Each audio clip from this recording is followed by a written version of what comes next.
46তম BCS থেকে আসা প্রশ্ন দৈনন্দিন বিজ্ঞান, সাধারণ বিজ্ঞান ও পরিবেশ বিজ্ঞান থেকে।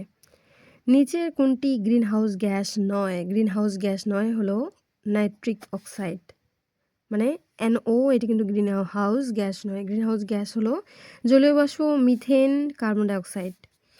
জলীয় দ্রবণে pH এর সর্বোচ্চ মান কত? pH এর সর্বোচ্চ মান হলো 14। কোন অর্গানেলটি পর্দা দ্বারা আবেষ্টিত থাকে না? রাইবোজোম বা রাইবোসোম। এটি কিন্তু থাকে না। প্রাকৃতিক ইউরেনিয়াম শতকরা কত ভাগ আইসোটোপ থাকে? ইউরেনিয়ামের শতকরা আইসোটোপ থাকে 99.3%। জীববিজ্ঞানে কী ধরনের তথ্য প্রযুক্তি ব্যবহার করা হয়? জীববিজ্ঞানে কী ধরনের, অর্থাৎ এটি বায়ো ইনফরমেটিক্স প্রযুক্তি ব্যবহার করা হয় জীববিজ্ঞানে। গমের মোজাইক ভাইরাস কিভাবে ছড়ায়? মাইটের মাধ্যমে ছড়ায়। অ্যান্টিবডি তৈরি করে নিচে কোনটি? B lymphocyte. অত্যাবশ্যকীয় অ্যামাইনো অ্যাসিড হলো ভ্যালিন, VALINA।